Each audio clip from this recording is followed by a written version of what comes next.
Would you like a cup of coffee, Dr. Airy? Oh, yes, please, Tina. Here, are you all right? Yes, I'm fine. Why? Well, there's this video on Twitbook of you wearing millions of hair clips and rolling around on the floor. What? Yeah, and it says you've gone insane. That's Jenny. What, she dressed you up like that? No, she took the video. So, is it true then? No, of course it's not true. Well, it's true that I had millions of hair clips and I was rolling around on the floor, but it's not true that I've got insane. Well, it says you have on Twitbook. Well, that doesn't make it true. Don't it? How come you was wearing millions of hair clips then? Look, it's a bit difficult to explain. They were my mum's hair clips, and they sort of attacked me. Anyway, I'm perfectly all right now. Just make the coffee. Yeah, all right, if you say so. Let's see. Oh, bloody hell, it's trending. Just wait till I get my hands on Jenny. Oh, Harry. Dr. Stead. Harry. What the hello, Dr. Stead. How nice to see you. What can I do for you? Would you like some coffee? Tina's just gone to make some. Or some chocolate cake? I think I might have eaten all the chocolate cake, actually, but... Shut up, Harry. Sorry. What's this I hear about you and the QCQ, Harry? Oh, me and the QCQ? Yes, Harry. You and the QCQ. Well, I did have a surgery inspection. So I gather, Harry. And how did that inspection go? On the day, I didn't think it went too badly. In fact, I thought I'd struck up a bit of a rapport with the inspector. Jiminy Simmons. Yes, that's him. On the day, he seemed nice and friendly. We were going to go to the cricket together. Oh, how lovely. And then he sent me a report saying the surgery was unsatisfactory.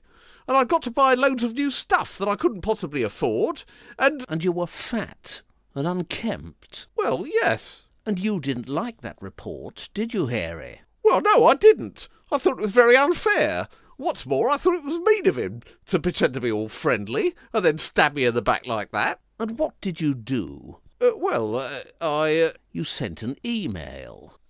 Yeah, that's right. I sent him an email. And what did this email say? It said... Did it say bollocks? Did it say bollocks, Harry? Well, yes, it did. Yes, it did. That's just what I think. That's honestly what I think. Bollocks to Jiminy Simmons, and bollocks to the QCQ as well. Nobody likes these inspections, Harry. Don't they? No. And of course, you're perfectly entitled to your opinion. Oh, am I? Of course you are. We're all in a consortium now, Harry. Government of GPs, for GPs, by GPs. How lovely. I'm not your enemy, Harry. I'm your friend. Well, it's very nice to have you here. I'm glad you think so. But of course, there is such a thing as unprofessional conduct. Oh, yes, of course. Conduct that brings all of us into disrepute. Yes, I see what you mean. We've all got to have rules and regulations, Harry. You can't run a big organisation like the NHS without rules and regulations. No, of course not. And if some bolshy little comedian takes it into his head to start shooting out swear words any time the rules and regulations get on his nerves, what do you think we should do about it? Should we have a jolly good laugh and pat him on the back for being so clever? Or should we have a quiet interview with him to make sure he never does the same thing again? Is it the first one? The pat on the back and laugh one? No, Harry. Not the first one. Not the first one at all. Oh dear. Now, Harry, I suggest you take a deep breath and prepare yourself, because by the time I'm finished with you... Oh, wait a minute! What? I'm unbalanced. What? I'm unbalanced, I am. I'm right on the edge. In fact, a lot of people think I've gone insane. It's all over Twitbook and everything. Just ask Tina. Don't you give me the old I'm unbalanced excuse, Harry. I've heard the old I'm unbalanced excuse 1,000,000 times. I'm sick and tired of the old I'm unbalanced excuse. I've got burnout. I'm on the edge of a breakdown. The pressure of work's too much for me. It's pathetic. You'd think half the GPs of the country were unbalanced the way they carry on. Well, let me tell you, it won't wash. Just because you're unkempt and overweight, Harry, that doesn't mean you can do whatever you like. I'm going to come down on you like a ton of bricks. I'm going to come down on you so hard, there'll be a hairy-shaped bump coming up in the middle of China. I'm going to... Damn and blast. Who's that? Dr Stead? It's me, Benita Mascarpone. Mascarpone? This had better be important. I'm right in the middle of that little business we were discussing. Sorry to interrupt, Dr Stead, but I thought I'd better let you know. Your surgery's just been on the phone. My surgery?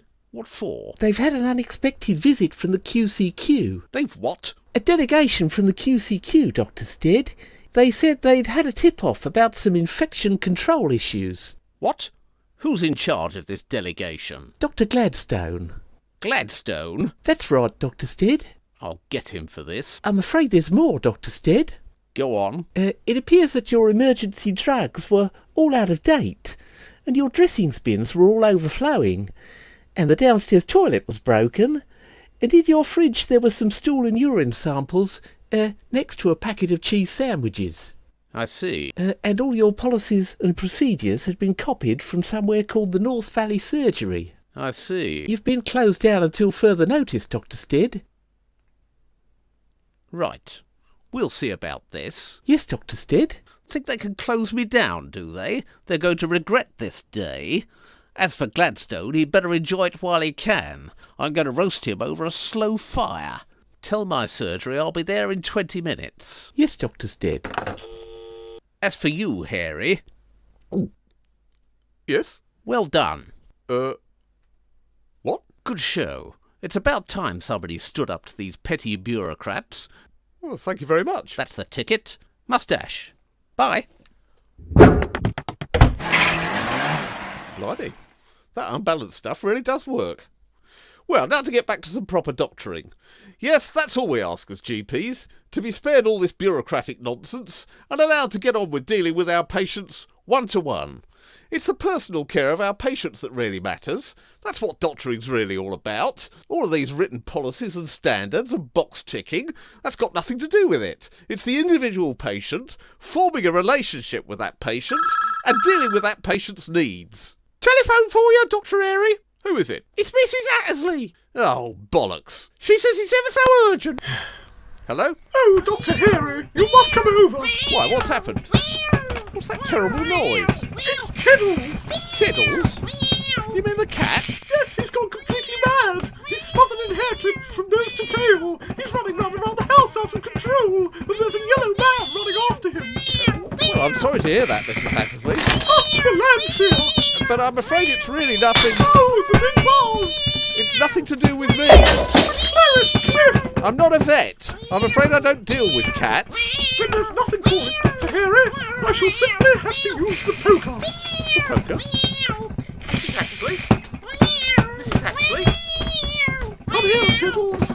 Mummy's got something for you. Oh, good shot, Mrs. Attersley.